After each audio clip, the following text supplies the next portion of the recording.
Hey, today I'm going to share 3 money saving tips for when you are starting a nonprofit. Let's get into it.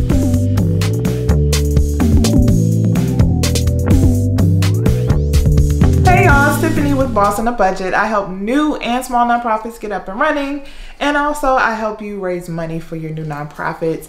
So make sure you are subscribed because I do drop videos every week, okay? So today I just wanted to do a video that shares 3 money saving tips. I've noticed that when people are starting a nonprofit, a lot of them don't have a lot of extra resources to spend. So they're looking for guidance on, okay, what should I spend my money on, or where are areas that I can save? And so I just wanted to highlight 3 things you can do if you don't have a lot of money to spend, or if you can't go out and get like a really expensive lawyer or a designer or whatever to guide you through the process. So make sure you grab your pen and your paper so you can grab these tips and start implementing them if you're thinking about starting a nonprofit. I also want you to wait to the end of the video because I just want to share some insight on what to do if you feel like you don't have a lot of money. Like if you're in the position where you don't have money to spend for your nonprofit, I'm going to give you some insight. I'm going to give you some tips to kind of navigate that space.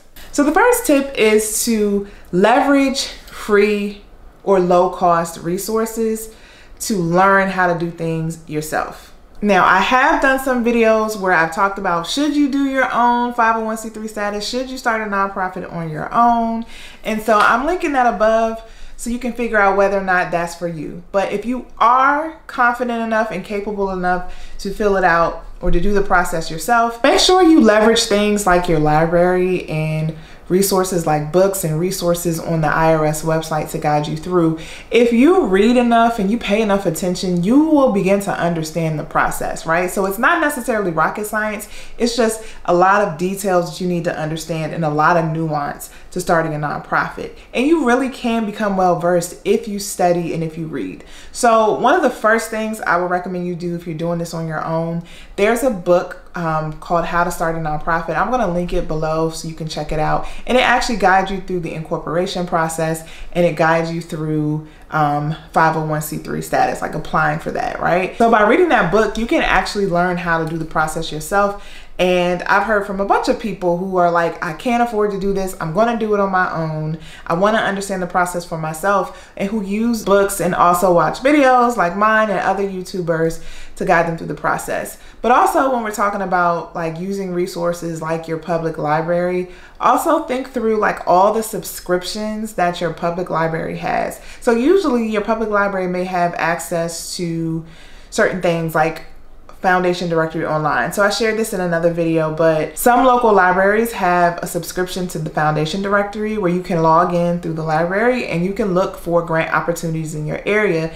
And that service is so awesome because it allows you to do advanced searches. You can see who, funders have funded in a certain area. You can look at how much they fund. You can look at a lot of information and historical data all at once to help you come up with a prospect list of funders that you want to pursue for grants. And that's really important because most foundations don't have websites. And so you have to do your research to figure out who's out there and who's giving money in your area and who's giving money to nonprofits just like you. So your library may have a subscription to the Foundation Directory Online, but even beyond that, services like lynda.com. So lynda.com is like a platform that you can access where you can do a bunch of trainings, right? So you can access how to create your own website or how to do this, how to code, all these kind of things.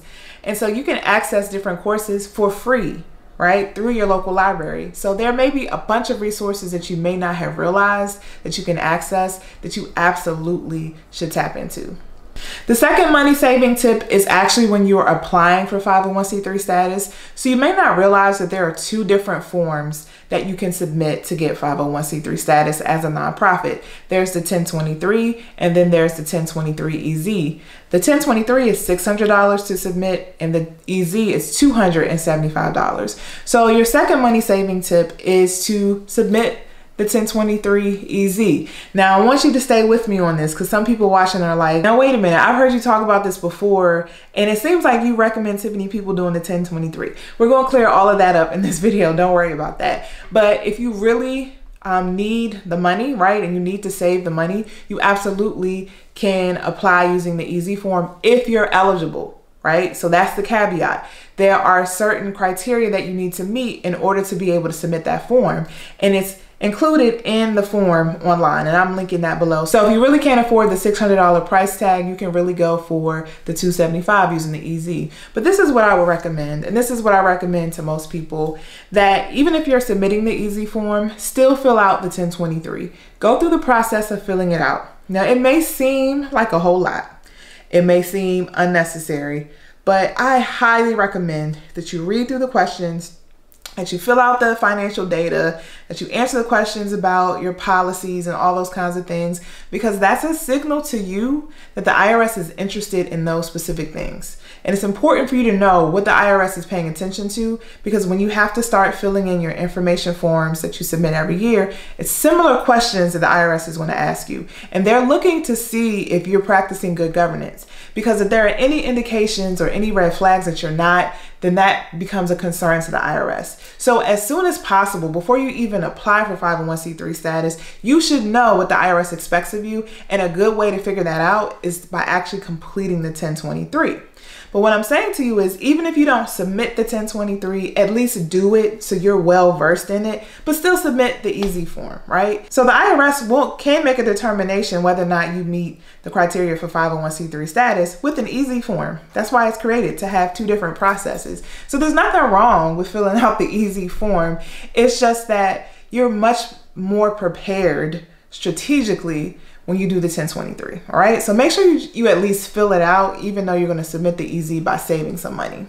Okay, the third way you can save some money when you're starting a nonprofit is related to your website, all right? So I did a video that talks about, like, when should you have a website, like when should you start that process, and really as soon as possible. So I break it down a little bit more in that video, but it's really important for you to have a website because, first of all, if you're gonna ask people for money, they need to know you're legit. And one of the ways they can determine that is by making sure they can find you online. And if you have a place online where you can list information, right? You can have details about what you do and how you do it and provide reports and all that kind of stuff to people using your website, then that gives them assurance that you're actually a credible organization, right? So a website is essential because it's like real estate that you own on the internet, that you can control the content. You can control how people see it. You can control what's up there, and you can give people the information they need to make decisions about whether or not they want to support you. So you need a website as soon as possible, but you may be thinking you have to pay thousands of dollars for someone to create your website, but you don't. You actually can use some of these services out here that have ready-made templates that you just fill in the information. You do not, in the beginning, and I know some people are going to disagree, and I don't care. You do not need a full-on web designer in the beginning because you're still new, you're still learning what you are and what you're not. Things are going to change, and nobody got time to be paying people all this money to keep making changes to your website. So in the beginning, start using a service that has ready-made templates that you can just plug and play and just fill in information. And using these templates, your website can look really sharp. It can look really, really good. I have experience with Wix and Squarespace, right? Those are two that I will recommend. They are different. And I will say the easier of the two is Squarespace. And I actually have a Squarespace website.